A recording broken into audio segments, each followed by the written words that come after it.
155th Street, Sugar Hill. St. Nicholas Avenue. St. Nicholas Avenue. Famous corner where apparently a lot of the heroes of the Harlem Renaissance hung out. That's right. Duke Ellington lived not very far from here. W.B. Du Bois, Langston Hughes. So is this an effort to bring the culture back to Harlem, or at any rate make it clear to people that there's always been culture in Harlem? I believe that's the case. The Studio Museum of Harlem is 25 blocks down the way, which is, I think, probably too much for a lot of the people who live around here to essentially sort of engage with contemporary art. So contemporary art in a certain way has come to them in a specific setting.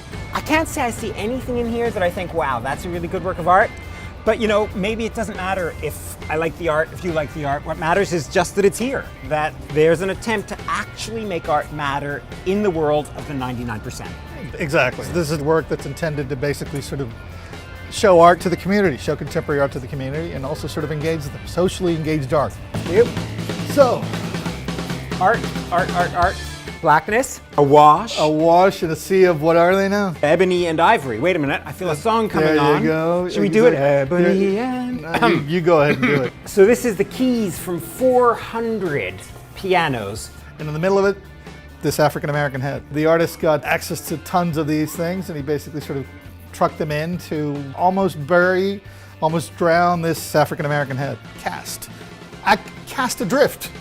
Now, you know, I think there's an argument to be made every now and again that certain kinds of, how should I say, regular kind of art, regular kind of sculpture acquire a different set of complexities in an environment like this, and particularly when they have message. Yeah, in other words, it's something that might make you gag, like a really old-fashioned realist head of a black man is permitted in this context. I guess what I'm suggesting is that there are times when content is complex enough and interesting enough that the vehicle may not be the thing. The visual retinal vehicle may not be necessarily the thing to be looking for. My favorite word again, ostension. Something like that just points at blackness. And it doesn't matter how it does it, doesn't matter what it looks like. Right. It just says, pay attention, this is the issue at hand. Right.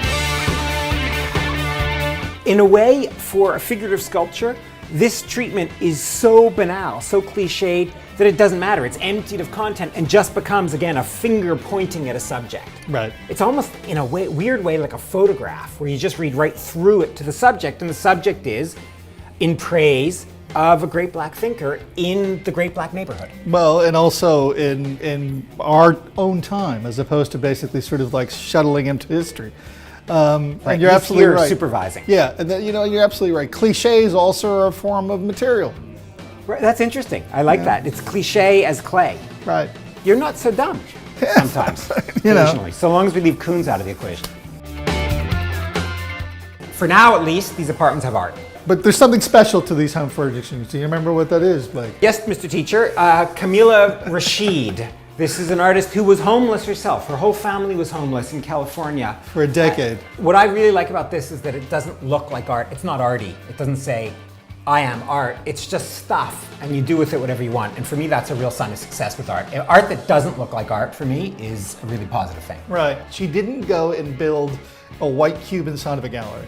So that the whole imposture sort of doesn't exist. We're actually in a real place, in a real site. And the fact that it's essentially tricked out like a lived-in environment sort of like really makes that hit home. What's interesting about this is this isn't kind of woe is me, I was once homeless. It actually, the whole thing feels really, really lovely, And realistic. These pieces essentially open up the art to not only the neighborhood, but to anybody, to anonymity. And I think that's very important.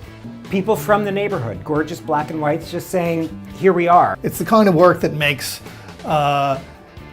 folks, real folks, normal folks, folks who are not even interested in art or in the art world, part of art in a very essential way.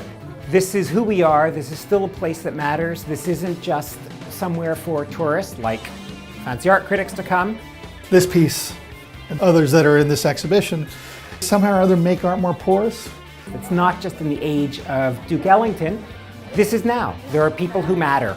Even if they're not famous, maybe they just own a restaurant, they still matter. This is a living neighborhood.